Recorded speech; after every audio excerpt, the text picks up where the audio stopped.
அனைவருக்கும் வணக்கம். நாம் இந்த காணொலியில் பார்க்க போகிறது பார்த்திங்கன்னா, இப்போது மும்மொழி கொள்கையும் மும்மூர்த்திகளின் டகால்ட்டி வேலைகளும் அப்படின்னு நம்ம பார்க்கலாம். இப்போ பார்த்திங்கன்னா எல்லாருக்கும் நம்முடைய அரசு பாடத்திட்டம் தெரியும். நம்முடைய மொழிக் கொள்கைன்னு பார்த்திங்கன்னா இருமொழி கொள்கை தான். தமிழும், அதாவது தாய்மொழியும் பொது மொழியான ஆங்கிலமும் தான் படிச்சுட்ருக்கோம். அப்போது அந்த காலத்தில் இருந்தே, அதாவது ஒவ்வொரு நாசகார திட்டத்தின் அடிநாதம் என்ன அப்படின்னு நம்ம இந்திய லெவலில் யோசித்து பார்த்தோம்னா, தேசிய அளவில் காங்கிரஸாக இருக்கும், மாநில அளவில் திமுகவாக இருக்கும். அதை பின்பற்றி தான் காங்கிரஸை பின்பற்றி தான் பாஜகவும் அதையே செய்யும், திமுகவை பின்பற்றி தான் அதிமுகவும் அதே நாசகார வேலைகளை செய்யும். அந்த அடிநாதம், அடி வேர் எங்கிறது ஆரம்பிக்குன்னா இவங்க ரெண்டு பேர்த்து தான் ஆரம்பிக்கும். அண்ணன் சீமான் கூட அடிக்கடி சொல்லுவாங்க, கட்டாயமாக இந்தியை நாங்கள் திணித்தே ஆவோம் அப்படின்னு சொன்னாங்கன்னா அது பாஜக.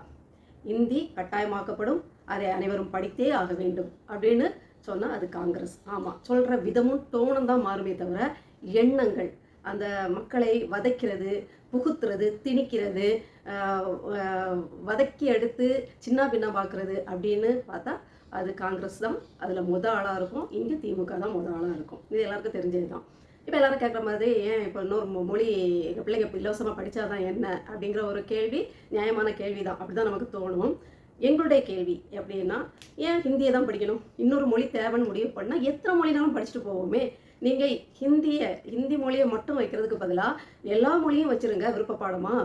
அவங்க வந்து தேர்வு செஞ்சுக்கிட்டோம், 3வது பாடமாக எம்மொழியும் கற்கலாம் அப்படின்ட்டு அவங்களுக்கு குழந்தைகளுக்கோ இல்லை குழந்தைகள் சார்பாக பெற்றோருக்கோ விருப்பப்படுற ஒரு மொழியை தேர்ந்தெடுத்து படிக்கட்டுமே. ஏன் ஹிந்தியை திணிக்கணும் அப்படிங்கிறது தான் நம்முடைய கேள்வி. ஏன் இந்த கேள்வி கேட்கப்படுதுன்னா, இதில் உள்ள ஒரு ஆழமான மறைமுக போக்கு நீங்கள் பார்க்கணும். இப்போ இந்த ஹிந்தி திணிப்புங்கிறது ஐயா காமராஜர் காலத்துலேருந்தே ஆரம்பிச்சிட்டு, அவருடைய ஒரு குறை சொல்லுவதற்கு சொல்லப்படுகின்ற ஒரு விடயமும் அதுதான். அவர் வந்து ஹிந்தியை கொண்டு வந்தார், அதுக்கு வந்து முயற்சி பண்ணார். அப்போ பயங்கர போராட்டம் நடந்தது, உயிர் பலிகள்லாம் ஏற்பட்டது அப்படிங்கிறதெல்லாம் ஒரு உண்மையான ஒரு நிகழ்வுகள். அதனால தான் அவருக்கு வந்து அதை சொல்லி தான் திமுக அரியணை ஏறிச்சு அப்படிங்கிறது தான் நிதர்சனமான உண்மை. அப்படி இருக்கும்போது அந்த காலத்துலேருந்தே காங்கிரஸ் முயற்சி பண்ணிகிட்டே வராங்க. அதை வந்து பாஜக பின்தொடர்ந்து அப்படியே அதை எப்படியாவது புகுத்திடணும் அப்படின்னு துடிக்கிறாங்க. இதிலேருந்து அவங்க என்ன செய்கிறாங்கன்னா, அவங்க விருப்பப்படுகிற மொழி, அதாவது ஒரு வட இந்தியா விரும்புகின்ற மொழி, வட இந்திய அரசு இல்லை ஒன்றிய அரசு தனக்கு பிடித்த மொழியை, தான் விரும்புகின்ற மொழியை மற்ற மாநிலங்கள் திணிக்க பார்க்கிறது. அதில் வந்து ஒரு ஆழமான அரசியல் சுற்றமாக என்னென்னா, நம்முடைய மொழிகளை ஒழித்து அவர்களுடைய மொழியை எப்படியாவது கொண்டு வரணும் அப்படிங்கிற ஒரு சூட்சமாக தான் அதில் இருக்குது. அதனால தான் அதை நாதாக்கா ஒருங்கிணைப்பாளரான சீமான்லேருந்து நிறைய பேர் எதிர்க்கிறதுக்கு காரணம் என்னென்னா, எங்கள் மொழி அழிஞ்சிரும், இது வந்து மெதுவாக வந்து ஹிந்திங்கும் அப்புறம் சமஸ்கிருதங்கும் அப்புறம் இது எதுவுமே தேவையில்லை, ஒரே மொழி கொள்கையில் வந்து நிற்கும். ஒரு மொழி அழிஞ்சால் இனம் அழிஞ்சிரும். அதாவது அண்ணன் சீமான் அவர்கள் அடிக்கடி சொல்லுவாங்க இந்த எடுத்துக்காட்டு, ஒரு இடத்துல வந்து போர் புரிந்தோ இல்லை ஒரு குழுவையில் ஒரு சமூகத்தை கொல்லணும்னு நினச்சி என்ன ஒரு யுக்தியை கையாண்டாலும், அதாவது கொல்ற மாதிரி போர் முறையிலோ இல்லை குண்டு போட்டோ ஏதாவது ஒரு வகையில் ரத்த பலியாக கொல்லணும்னு நினச்சாங்கன்னா, அதில் எப்படியாவது 1-2 பேர் 10 பேர் உயிர் தப்பிச்சு தன்னுடைய இனத்தை திருப்பி பெருக்கிக்கிட முடியும், திருப்பி அந்த இனம் மீண்டு எழும். அதுக்கு 100க்கு 100 வாய்ப்பு இருக்குது, எழுந்துரும். அதான் உண்மை. ஏன்னா எத்தனை இனங்கள் அழிக்கப்பட்டு, யூத இனத்தை அழிக்கிறதுக்கு ஹிட்லர் ஒரு முடிவு எடுத்தார், முடியலை. அப்படி பல சாம்ராஜ்யங்கள் வந்து போரிட்டு பல இனங்களை அழித்து தான் அவங்க சாம்ராஜ்யத்தை நிலநாட்டினாலும் அந்த இனங்கள் அழிஞ்சு போயிடல. ஏன்னா இனம் வந்து இன விருத்தியாகி அந்த இனத்தை வந்து அழிய விடாமல் பாதுகாத்துச்சு. ஆனால் மொழி அழிஞ்சிருச்சுன்னு வச்சுக்கோங்களேன், அந்த இனமே அழிஞ்சிருங்கிறது தான் உண்மை. ஏன்னா மொழி அழிய தன்னுடைய இனம் எது, தன்னுடைய வரலாறு எதுன்னு தெரியாமல் அந்த இனத்தோட மொத்த சுவடும் தெரியாமலே அழிஞ்சு போயிருங்கிறது அடிக்கடி அவங்க வந்து மேடைகளில் சொல்கிற வழக்கம். இப்போ பேட்டிகளில் கூட நிறைய சொல்லுவாங்க.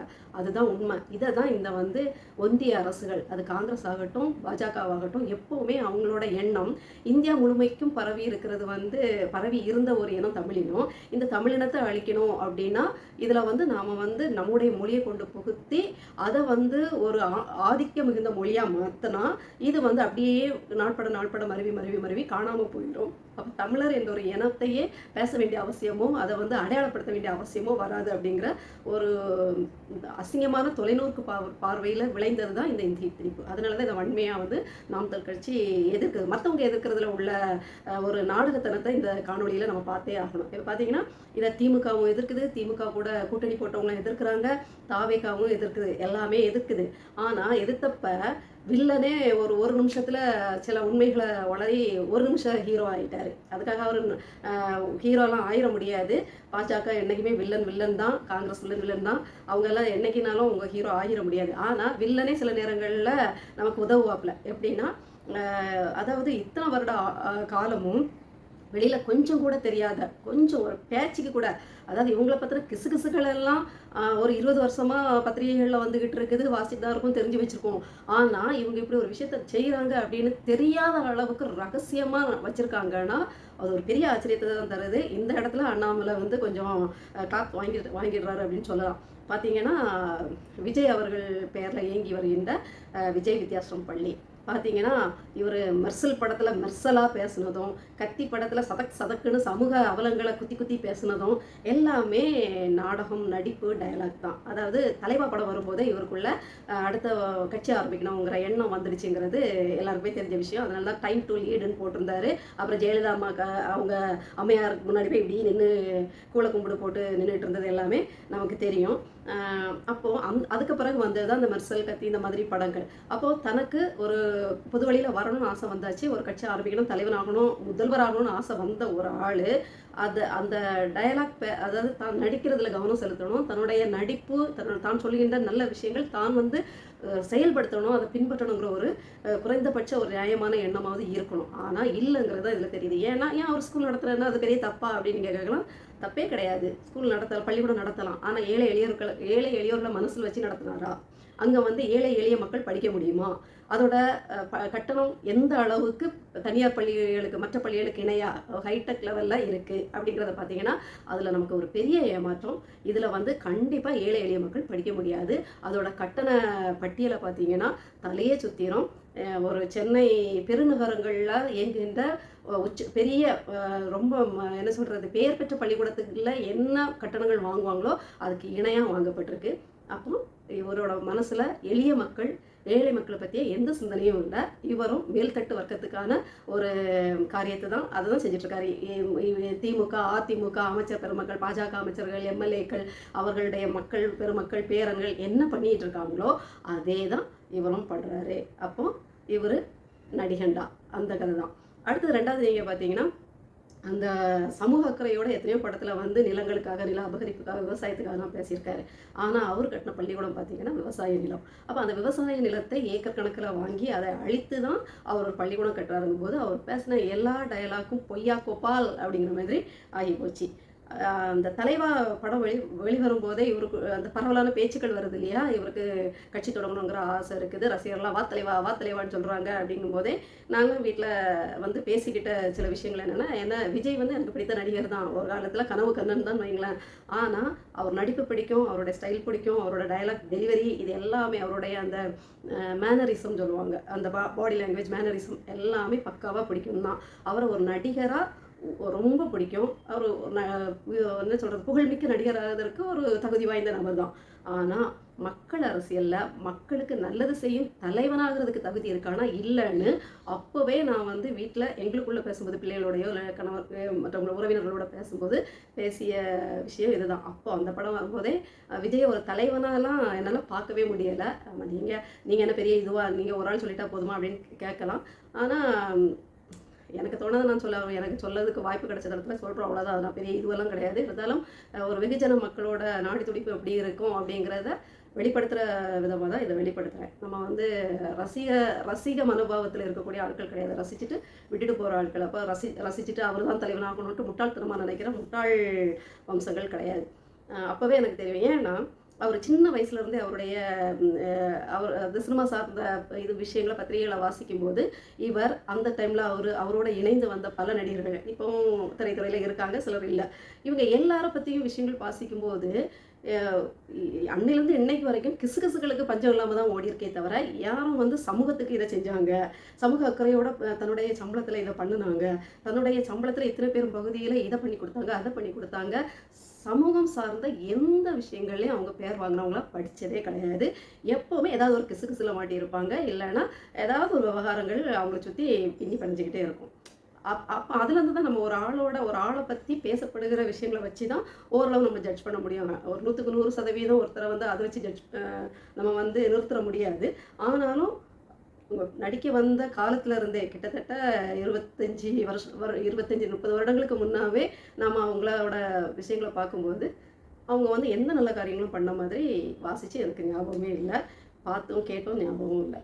அதனால அந்த அந்த அந்த மனோபாவம் இல்லாதவங்க தலைவனுக்கு தகுதி இல்லைன்னு நினைக்கிற ஆள் அப்படிங்கிறதுனால இப்போ வெட்ட வெளிச்சம் ஆகிட்டே இருக்குது. இவங்க வந்து டயலாக் எழுதி கொடுத்த டயலாக்கு எப்படி மாநாட்டில் அப்படி கத்தி கத்தி பேசி வேண்டாமா, அழைக்க வேண்டாமா, செய்ய வேண்டாமா அப்படின்னு ஒரு பொம்பளை ஜெயலலிதா மாதிரி ஆயிடலாம். இல்லைன்னா கொஞ்சம் நாத்தாக்கா அண்ணன் சீமானோட பேச்சையும் கொஞ்சம் அப்படி இப்படி மிக்ஸ் பண்ணி அடித்து விட்டு எத்தோ ஒன்று பண்ணிடலான்னு அவர் ஒரு பக்க நடிகனா 100% கரெக்டாக அதை செஞ்சார். அதில் அவர் நட்டிப்பில் அவரை யாரையும் மிஞ்ச முடியலைங்கிறது உண்மை. அடுத்து மாட்டது பார்த்திங்கன்னா நம்ம திருமாவளவன் அவர்கள். அண்ணன் வந்து ஏற்கனவே பெட்டி வாங்கிட்டு தான் அவங்க கூட்டணியில் இருக்காங்க, நமக்கு தெரியும். இல்லைன்னா அவங்க எதுக்காக ஆரம்பித்தாங்களோ, என்ன உத்வேகத்தோடு இருந்தாங்களோ, தமிழ்னு எப்படி உயிரை விட்டாங்களோ, அதே எண்ணத்தோடு இருந்தால் கண்டிப்பாக திமுக கூட எல்லாம் கூட்டணி போயிருக்கவே மாட்டாங்க. எந்த திராவிட கட்சிகளோட கூட்டணி போயிருக்க வாய்ப்பே இல்லை. அவங்க ஆரம்பித்த நோக்கங்கள் மாறவும், அவங்களுடைய எண்ணங்கள் மாறவும், அவங்க வந்து சேரக்கூடாத இடத்துல சேர்ந்து, அதாவது பசுவோட சேர்ந்த கண்டு எதையோ திங்குமா, அது மாதிரி திமுகவோட சேர்ந்து இன்றைக்கி வந்து ஒரு நல்ல நோக்கத்துக்காக ஆரம்பித்த கட்சிகள் வந்து இன்றைக்கி பல்லளிச்சிட்டு இருக்கு. அதில் ஒன்று நம்முடைய விசிகா கட்சி. இப்போ அண்ணனோட இதை பார்த்திங்கன்னா அதுவும் வில்லன் ஹீரோவான கதையாக அண்ணாமலை அவர்கள் ஒரு நிறுவனத்தை பண்ணி விட்டுட்டாரு. இப்படி வந்து ப்ளூ ஸ்டார் அப்படிங்கிறதுல ஒரு சிபிஎஸ்சி ஸ்கூல் நடந்துகிட்ருக்கு, வழங்கிடுச்சா. இப்படி பார்த்தீங்கன்னா இவர்கள் நாடகம் எல்லாம் அம்பலமாயிட்டிருக்கு. இதெல்லாம் இவ்வளோ ரகசியமாக இருந்திருக்கு. அதுதான் இவ்வளோ பத்திரிகைகள், இவ்வளோ சமூக ஊடகங்கள், ஒன்று தும்முனா வெளியில் வந்துடும், இருமுனா வெளியில் வந்துடும். இப்படி பார்த்தா அது ஒரு செய்தி, இப்படி பார்த்தா ஒரு செய்தின்னு திரும்பிட்டு இருந்த இடத்துல, பப்பரப்பான்னு புழங்கிட்டு இருந்த இடத்துல இந்த விஜய் நடத்துகிறதும் அண்ணன் திருமாவளவன் நடத்துகிற பள்ளிகள் விவரம் வெளியில் வரலங்கிறது ஒரு ஆச்சரியமான விஷயம்தான். பாருங்கள், பேரு ப்ளூ ஸ்டார் ஆங்கிலம் கலந்துருச்சு, அவரோட தமிழ் தாகம் அதிலேயே அடிபட்டு போயிடுச்சு. அடுத்து அதே கட்டண வீதாச்சாரங்கள், அங்கேயே ஹிந்திங்கிற மொழி கண்டிப்பாக இருக்கும். இப்படியெல்லாம் பார்த்தீங்கன்னா இவங்க பேசுகிறது ஒன்று, செய்கிறது ஒன்றாவே இருக்குது. இதுதான் ஏன் நீங்கள் நாம் தமிழருக்கு போனீங்கன்னு கேட்குறவங்களுக்கெல்லாம் நான் சொல்கிற பதில் இதுதான். பேசுகிறதும் அவங்க செயல்படுறதுக்கும் சம்மந்தமே இருக்காது மற்ற கட்சிகள். இப்போ பெரிய பெரிய கட்சிகள்லாம் ஊழல் கட்சிகள், நமக்கு ஆகவே ஆகாது. அதனால் அந்த பக்கம் இல்லை, அதை பற்றி நமக்கு சிந்தனையே கிடையாதுன்னு வைங்க. அடுத்தது விசிகா, பாமக, தேதிமுக இப்படியெல்லாம் பார்த்தீங்கன்னா இவங்க எல்லாம் வீராவேசமாக இந்த ஊழல் கட்சிகளை எதிர்த்து ஆரம்பிச்சுட்டு திருப்பி அந்த ஊழல் கட்சிகள்லேயே போய் சரண்டர் ஆகி அவங்க கொடுக்குற பெட்டியையும் பணத்தையும் வாங்கிக்கிட்டு தேவையில்லாத திட்டங்களுக்கு ஒத்துழைக்கிட்டு எல்லாத்துக்கும் ஜல்ற அடிச்சிட்டு இருக்காங்க.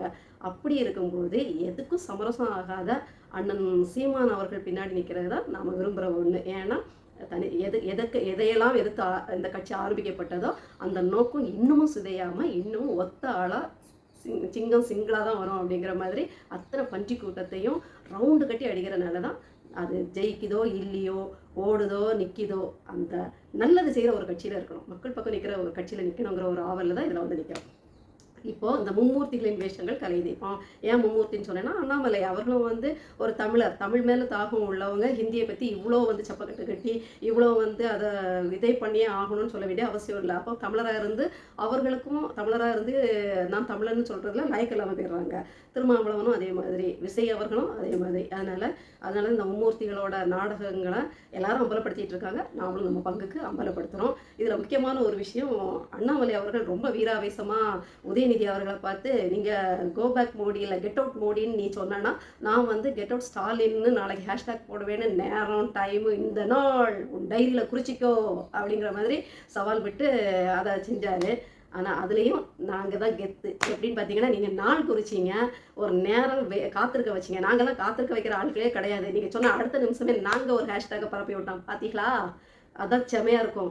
இவங்க வந்து கெட் அவுட் மோடிம்பாங்களாம், அவரு வந்து கெட் அவுட்டு ஸ்டாலின்பாங்களாம். நாங்கள் பார்த்தோம், எங்களுக்கு ரெண்டுமே தேவையில்லாத அணி தான். கெட் அவுட் மோடி அண்ட் ஸ்டாலின்னு போட்டு நேரத்தை நாங்கள் பிச்சு உதறிட்டோம். யாருக்கிட்ட? எங்கள் அரசியல் தான் அரசியல். எங்களுக்கு எந்த பொல்லாத இந்த அசிங்கம் பிடிச்ச அயோக்கியர்களும் வேண்டாம். எங்களுக்கு மோடியும் வேண்டாம், இந்த ஊழல் மதவெறி பிடிச்ச தேசிய கட்சிகளும் வேண்டாம். இந்த திராவிட கட்சிகள் ஊழலின் பிதாமகன்கள் யாரும் வேண்டாம், தேவையே இல்லை அப்படின்ட்டு 2 பேரையும் வெளியில் அனுப்புகிறோம். பார்த்தீங்களா? அதுதான் நான் தக்கா.